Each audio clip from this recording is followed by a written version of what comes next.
All right, it's 4:20.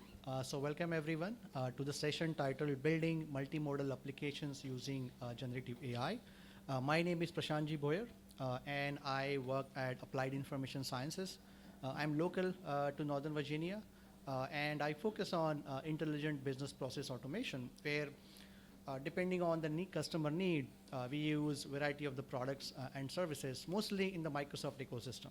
Because of my heavy work in the Microsoft ecosystem, uh, I also get an award called Microsoft MVP Award. And right now my categories are AI and business applications. And this is the session I'm giving today. And tomorrow I'll be covering custom co-pilots and agents, mostly using Microsoft Stack. So a little bit information about AIs. So we are providing services in Microsoft ecosystem from last 40 years. And we have been recipient of Microsoft Partner of the Year award on multiple occasions. We recently launched a GenAI based product. It's for proposal writing. So if any one of you write proposals, definitely check out pwin.ai.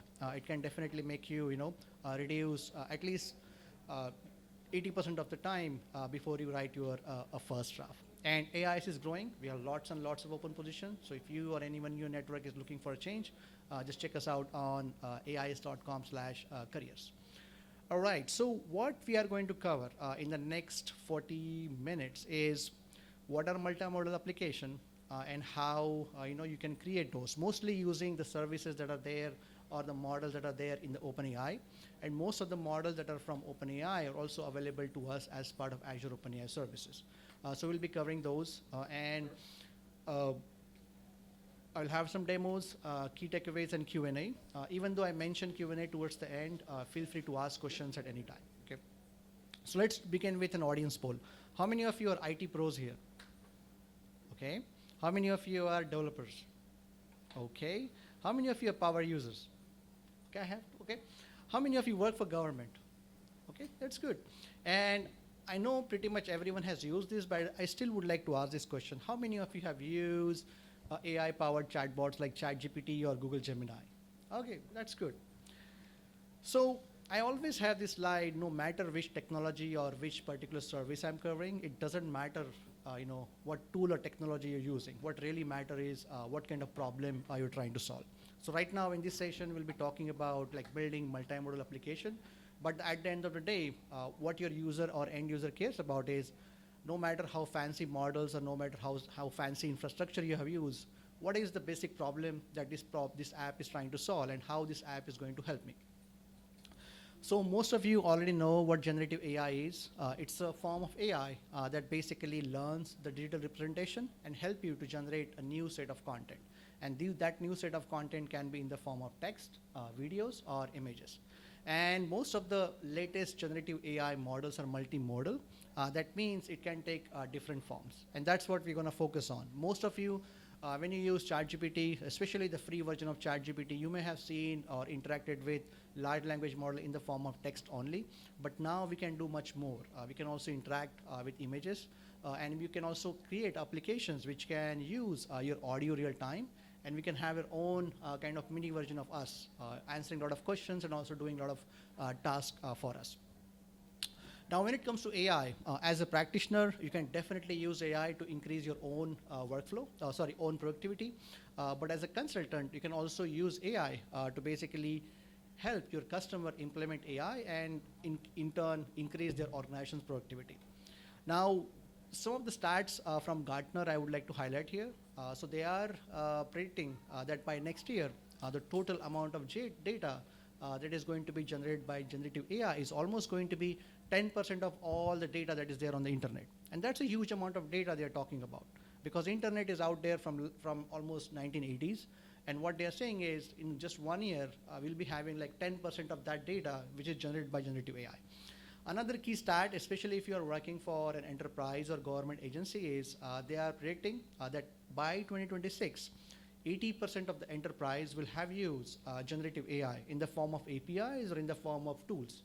And also, GenAI has a potential to modernize a lot of legacy applications, and which in turn can help you in terms of the cost reduction as well. So this particular statement really hit home with me. So for Mary, so what she is saying is generative AI just not a technology or a business trend. It's a profound shift in how humans and machine interact. We are moving from what machines can do for us to the what machine can be for us. Now, how many of you use tools like ChatGPT or Google Gemini every day? Okay, how many of you think that without those tools you cannot be productive? Like I'm one of those because I use that pretty much for everything, not only for my personal stuff, but also anything I do I had to work. I definitely use these technologies. Now, from now onwards, most of the content that I'll be covering today is going to be Microsoft focused. So in case you had to create multimodal application, what are some of the services out there and how you can get started? And the core AI services in Microsoft ecosystem are part of Azure AI. So Microsoft as a company, you can divide into 4 divisions. One is their Windows OS and devices. Second is their Microsoft Azure, which is their public cloud platform. Third one is business applications, where they have Power Platform and Dynamics 65. And the fourth one is modern work, where they have Microsoft Teams, Microsoft Outlook. And the engineering group, which works on AI, is actually part of Azure AI. And in Azure AI, there are various lines of services available, and depending on your use case, depending on your expertise, there are various options available. So the core machine learning platform, it is available, it's called Azure Machine Learning, where if you would like to use open source model, or if you would like to build your own machine learning model, that's the service you will be using. In fact, when OpenAI built the GPT models, which are behind ChatGPT, they use Azure Machine Learning service to create the models, to train the models, and also they are using Azure Machine Learning to host the models as well. If you go one level up, then there are called Azure AI services, and those are pre-trained services available from Microsoft. And all you have to do is just find out how to use the services, and you don't have to worry about writing, the Python code or the R language code or the machine learning models that are running behind the scene. Now, one of the key feature about this is this out-of-the-box model is you can also customize this model by providing your own data sets and all custom instructions. Initially, before the rise of ChatGPT, we used to have models for vision, speech, language, and decision, and we typically call those as Generation 1 AI services. And now, recently, they also added Azure OpenAI service, where any new model or any service available from OpenAI, that also available to us as part of Azure OpenAI service. On the top of it, we have something called customizable AI services, where or scenario-based services, where those services are built using combination of 1 or 2 services. For example, Azure AI Search, behind the scene, it's built using vision and speech and language, as well as Azure OpenAI service. We have something called Doc Intelligence service, which can help you to extract content from PDFs, from images, and that content can be in any format, tables, layouts, and you name it. And all these services, the focus audience is data scientists and developers. However, these services are also first-party service. What does that mean is not only we as a customer can use it, but other product group within Microsoft also use the same services. Like if you have heard about Microsoft 65 Copilot or Copilot Studio or AI Builder, those products are part of other product groups, but behind the scene, they also use the same Azure AI services that we have access to. And when it comes to building multimodal application, especially in the Microsoft stack, these are some of the services that you will be using. You will be using, let's say, vision, speech, language service. You may be using Azure AI Search, Doc Intelligence service, Azure OpenAI service, and depending on your development stack, you may start with Azure AI Studio, or you can also start with Copilot Studio as well. Now, I deliberately added this slide just to make sure if anyone is working for an organization where ChatGPT is banned, there are ways where you can still have access ChatGPT in a much secure way, which may be approved by your IT organization. Like for example, anyone can go to chat.openai as long as that URL is not banned, you can use it. You can sign up for free. There is also ChatGPT Plus, which is an additional subscription available, and that will give you the more dedicated capacity and also access to the latest models from OpenAI. You can also use ChatGPT Enterprise in case you would like to roll out ChatGPT with enterprise-grade security and controls, and also with high availability. ChatGPT Enterprise is also one of the options available to you. You can also use app for it on your mobile device. And you can also use plugins. You can also use API as well. And there is another way where most likely a lot of companies already have access to it, or you can also use this link for free. So if you go to copilot.microsoft.com, without signing with your corporate account, you can also still use it with limited functionality. And behind the scene, it's using the same large language model that OpenAI ChatGPT is using. A lot of companies get licensed to Microsoft Copilot as part of their existing Microsoft 365 license. So definitely go to this link and sign in with your organization profile.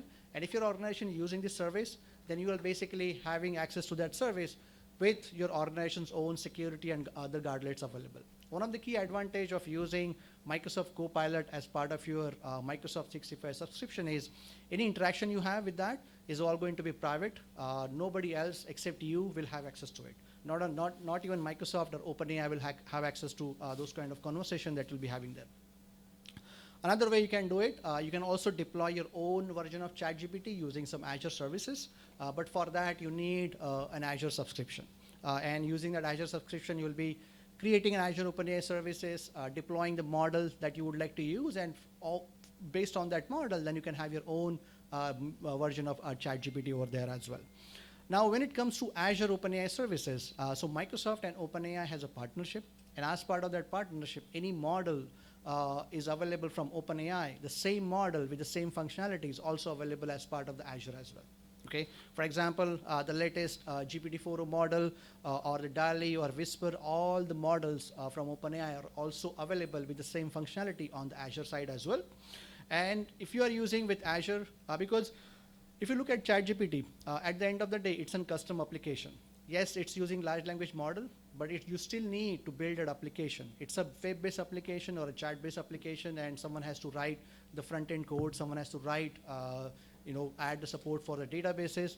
That means you also need other services, and that's where Azure really shines, because not only you get access to large language model, but to create a really enterprise-grade app, Azure also has some other services available. Same goes with other public cloud vendors as well. Like if you go with Google Cloud or AWS, those cloud vendors also have the same advantage where not only you get access to large language model, but along with that, you also get access to other services, which are extremely important when it comes to building enterprise app. So when it comes to Azure OpenAI service, as I mentioned, all the models which are trained by OpenAI are basically available to you with the same functionality. And since those models are available to as part of Azure, you can also implement your organization's security policies. Like you can have managed entities, you can have virtual network, you can have private endpoint, and also it integrates really well with other AI services that are from Azure. And also, you can use other Azure services as well. For example, Azure Function or Azure API app or container service, you name it, because at the end of the day, you need a mixture of services to create an enterprise app. And also, one of the key advantage is if you go with Azure OpenAI services, it also has inbuilt content filtering and responsible AI principles already inbuilt. And the pricing is based on consumption. And also, there is a REST API available. You can also use Python SDK and .NET SDK as well. And this is the latest information available as far as the model is concerned. So O1, how many of you have played with OpenAI's O1 model here? Anyone?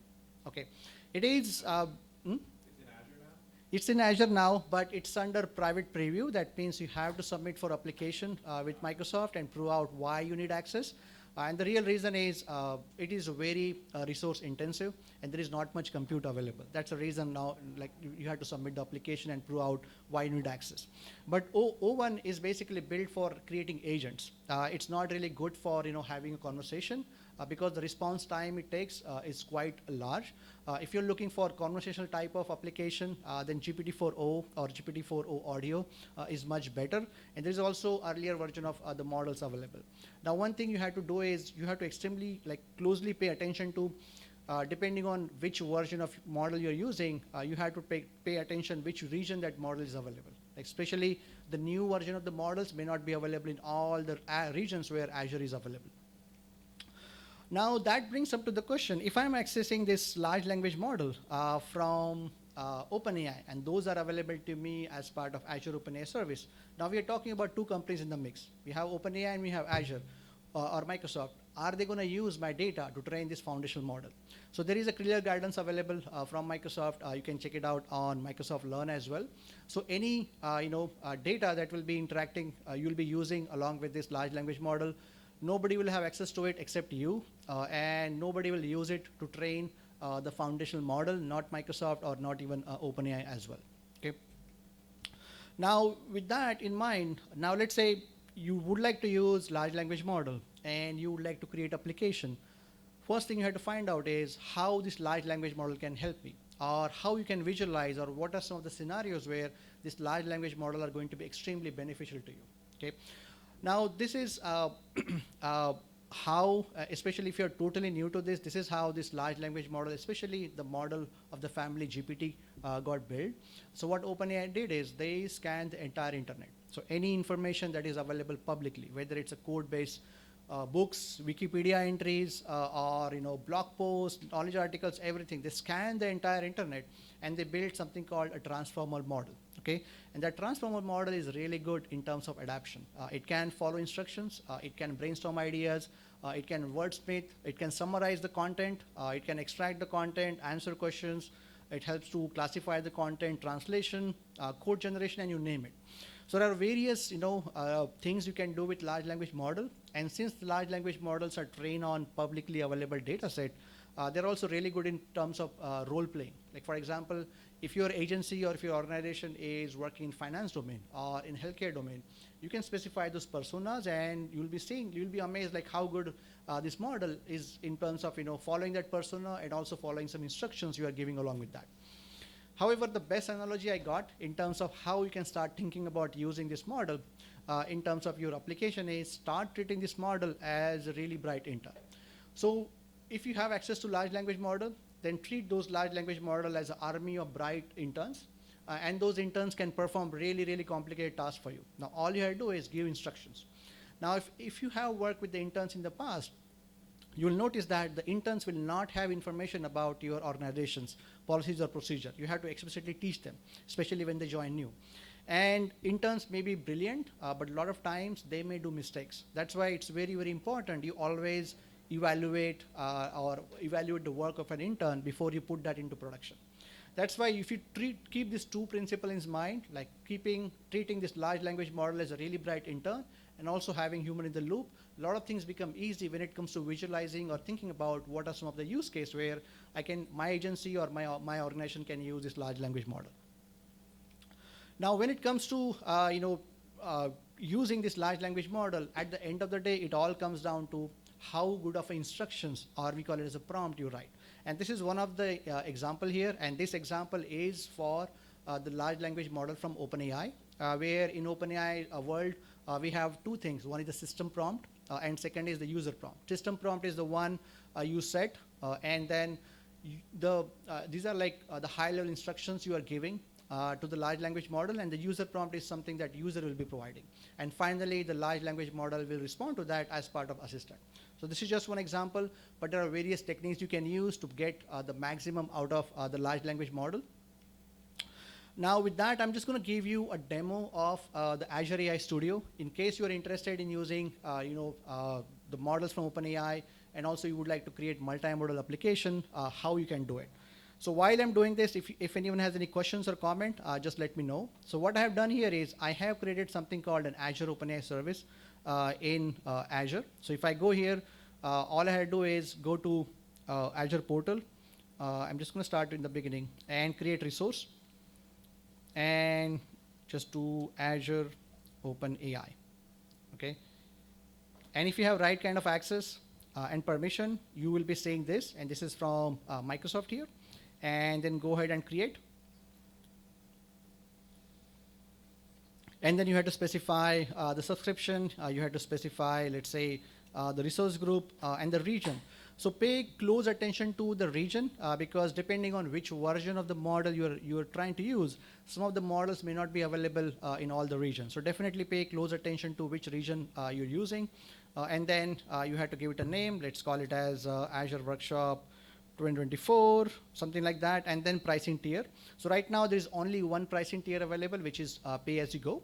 And then here you can specify other stuff regarding the networking and all, I'm just going to go with the default option where everything I'm doing is open to public internet. And then if everything is good, and I will get this option to create. Now I'm not going to go ahead and create it because once I create it, what will happen is it will create a service for me, and this is how this service will look like. And once this service is provisioned, the next thing I have to do is I have to deploy a specific models that this service will be using. For example, if I go to Azure OpenAI Studio, I can deploy, go to the deployments, and then define which model to deploy here. And depending on the region where you have created this subscription, this particular service, there will be a list of models available. Depending on your use case, you can go with one model over the another. GPT models family are for the text-based stuff. If you scroll down, there is a DALL-E for image generation, Whisper for speech recognition, and we also have other embedding models available as well. And all you have to do is just select a specific model, and if that model is available, for example, O1 preview, if this model is already whitelisted for this particular subscription, all I do is go ahead and deploy that, and then I can specify the deployment type, whether it's a global standard or standard, and then deploy. And once the model is deployed, then I can start using this. And again, these models I can use in the playground, or I can also use this model as a REST API call. So for example, if I go to the chat here, and what I'll be doing is I will be first using a GPT-4o, which is a multimodal. So what I'll be doing is I'll be uploading an image, and I will be straight away asking questions against that image. So the image I have used is from this conference. So on the Hua app, as a speaker, I can just get a flyer from them automatically. And if you look at this flyer, it's all about I'm doing this session and this is the time, blah blah blah. So what I'll be doing is I'm just going to give it a prompt. Please use this image and generate a LinkedIn post for me. Make sure the post uses emojis and it is not too formal. All right. And let's see now whether this particular GPT-4o model, which is a multimodal, can basically digest this image and based off my prompt can then create a LinkedIn a post for LinkedIn or not. Okay, so it was able to do it. And now if I had to do the same thing, so what I showed you is inside the playground, but this is not what we're going to use when you write the production application, right? Eventually you want to make sure that you are calling this as an API based on your application. So if you go to the view code, so here you can see like what kind of code you had to write to make the same kind of call that I just made. Okay, so here by default you see the Python, but I can also see like I can select multiple languages, and here there are step-by-step instruction in case I have to make the same call to this Azure OpenAI service, how I can do that using Python, or how I can do that using C#, depending on what type of authentication I'll be using. There's a separate code out there, and at the end of the day, all you need is the access, this endpoint URL, the access key, and also the name of your deployment, which is whatever deployment name you have used. Okay. Any questions so far? Yes. Is the API key included with the version, community version, or is that paid? Okay, so there is no community version available for Azure OpenAI service. Everything is pay as you go. So the moment you start using it, your Azure subscription will get charged against it. Any other questions? All right. So now let's say this is where you can configure a lot of stuff, and I have seen a lot of companies like this. Okay, this is where you can add additional parameters like how many past messages you would like to include, max response, temperature, all these kind of things you can configure in the Azure AI Studio. And then if you like, you can also deploy this as a web app. For example, the same interface I'm seeing here, if I would like to deploy it in Azure so that other users in my organization can use it, you can use this and deploy as an app service in Azure. so that the same chat interface is available to other users as well. Okay. Now I don't recommend just clicking the web app. I recommend, especially if you're launching this or if you would like to create your own version of organization ChatGPT, there is a sample architecture available from Microsoft with step-by-step instruction that follows more industry practices. Use that instead of going the deploy option. Deploy option is good for developing or POC, but not for the production users.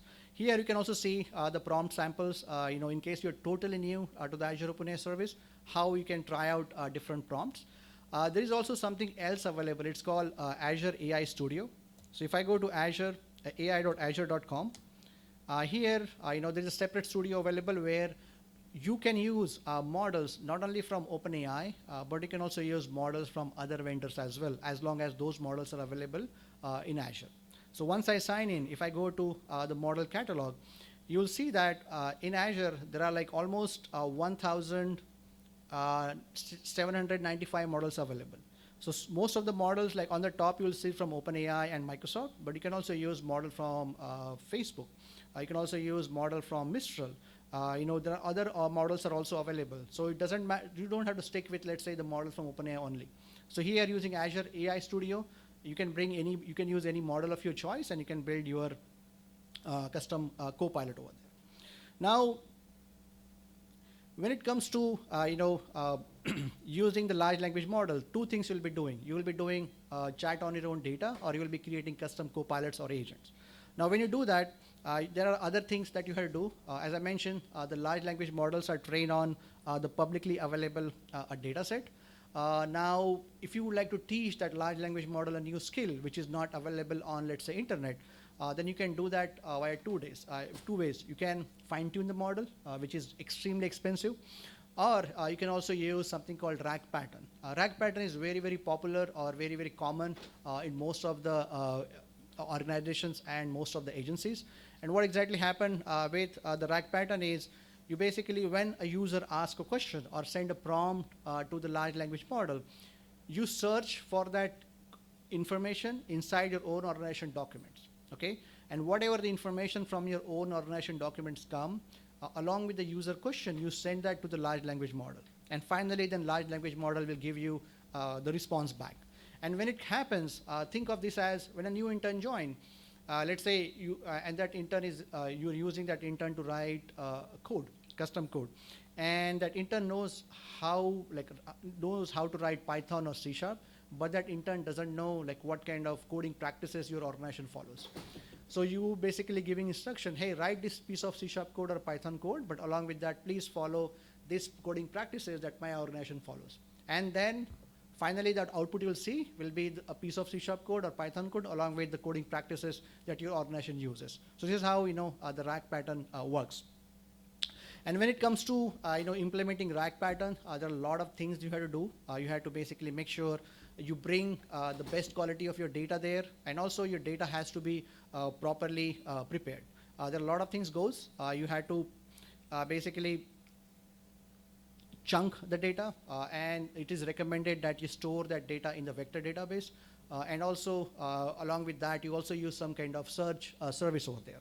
Now, when it comes to Microsoft Stack, there are two good options available. You can go with either Azure AI Search, or you can also go with Cosmos DB as well. Cosmos DB also has support for vector database, or you can also go with Azure AI Search there as well. Now, with that, what I'm going to do is I'm going to show you a demo of a voice RAG, where let's say my organization has a lot of information and I would like to implement a chatbot, and that chatbot will basically, anytime a user asks a question, instead of giving direct answer from the internet, it will look into my organization data and use that information to give me answer, okay? And now with that, what I'll be doing is I will be going to this UI over here. No, not this one. Okay, here. Okay. So what I have done is, but before I show you this demo, let me show you the architecture of it. So this is the architecture is here. So the front end is built using React. And in the back end, what we have done is there are lots of health benefit related files are there. And all these PDFs, what we have done is, like if you look at this PDF, these are very common PDF, like the open enrollment is coming up, and these are like basically all the fictional document available regarding the insurance, like the health insurance, the vision, the dental. So all these documents, what we have done is we have vectorized this document using Azure AI Search, and every time a user is interacting with this chatbot using voice, it will give me information from this long set of PDFs that are there. Again, these PDFs are only available inside my organization. It's not, these PDFs or this information is not available outside. Now with that, and then this is how like the backend works. And then behind the scene, it's using Azure OpenAI's real-time API. And to retrieve the information, we are using Azure AI Search. Okay. So with that, let's begin with the demo. What I'll be doing is, hello. Hello, how can I help you today?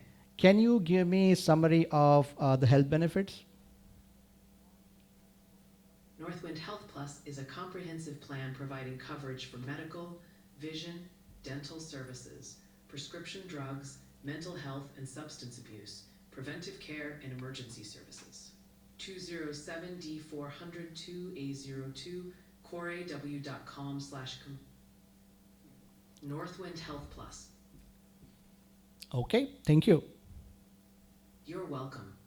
If you have any more questions, feel free to ask. Sure, thank you. So this was one of the way you can do that, and here I'm not using multiple models. Like if you go back, I'm not using a different model for large language model, and I'm not using a different model for voice as well. Everything is happening with Azure OpenAI's real-time model, and if you look at that, what I'm talking about is if I go to this chat playground, this is the model that we are using. So if I go to the deployments, it's called GPT-4o real-time preview.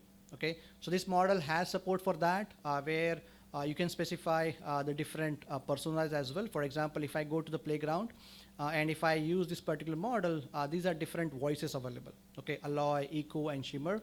And depending on your use case, you can use the different type of voices for this one. But now we don't have to write the models. The models are already there. All I have to do as a developer is focus on what my use case is, and then how I can use this model as an API and start writing my application. This entire, this architecture I have shown you is available as open source. So you can also use this and deploy this in your organization. Only thing is you will need access to Azure OpenAI, and also you'll need access to Azure AI Search as well. Okay. And in case you need step-by-step instruction how to deploy this, just scan this QR code. And what I'll do is, along with the slide deck, I will also send you some tutorials that you can follow, so that whatever I have shown, you can also do that in your own Azure subscription as well.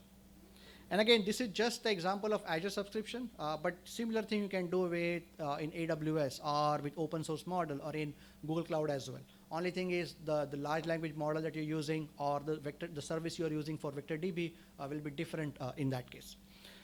So when it comes to identifying the business use case, especially using generative AI, these are some of the stats I got from Microsoft.